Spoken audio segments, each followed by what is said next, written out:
You're watching Broadway.com, and we are Billy Elliot.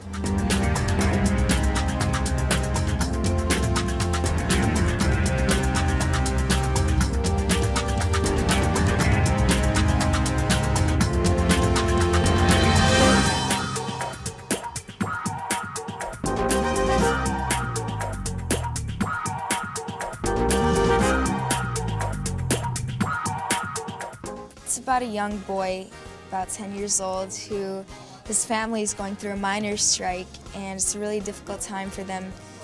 And he does boxing, and in England, if you're a girl, you take ballet, and if you're a boy, you're a boxer. And so one day he stumbles upon a ballet class and loves it from the first time, and he hides it from his dad until one day his dad finds out, and it's a big chaos. And Billy Elliot just didn't care. He just kept on going to his dream.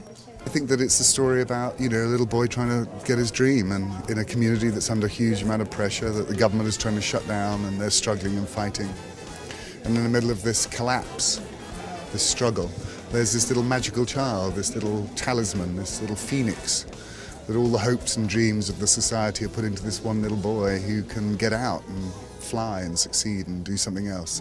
It's like that there's some music playing in your head, and I'm listening, and then I disappear, and then I feel a change, like a fire deep inside, something bursting me wide open, impossible to hide.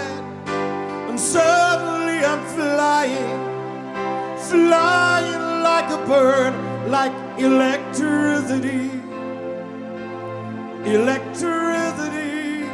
It's the first musical I've had coming to Broadway that's been on somewhere before. Usually I go straight to Broadway, and it's more nerve-wracking because it's not tried and tested. This is tried and tested.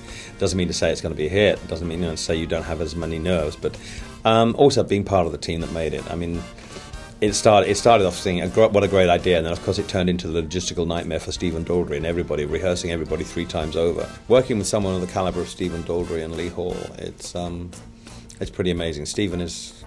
no one else could have done this apart from Stephen Daldry. What's astonishing about finding the kids is that often they find us. The level of skill, the skill base that the kids need for the show is usually so acute and so developed. Usually the kids know that they're... Bizarrely, usually the kids know who they are. When I get onto the stage, I just feel an electricity, so I really don't feel anything when I'm on stage. I just feel the amazing audience and crowd. It gives me a lot of energy.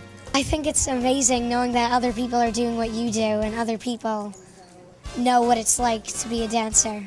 A lot of the kids, like our 3 boys, I don't know whether you've spoken to them, but they come from backgrounds where they've been dancing, but often they've been dancing without any girls in the class. They've had abuse for being dancers. The stories often match very closely to Billy Elliot, and even if they've never seen the film, they'll know the name because at a certain point in their lives they've been called Billy Elliot. I think it means a lot to me, a lot. So I'm very happy for this wonderful opportunity, and not many kids get this, so I'm very excited. The kids are so entrancing, and they're on stage for nearly 2.5 hours each kid. It's, it'll be interesting to see what people's reaction is. And a lot of Americans have seen it in London and said, don't change it, don't change it. So you're just keeping your fingers crossed that your message and the humanity that's in this musical will touch their hearts, and I hope it will. I think it will. I'm keeping my fingers crossed.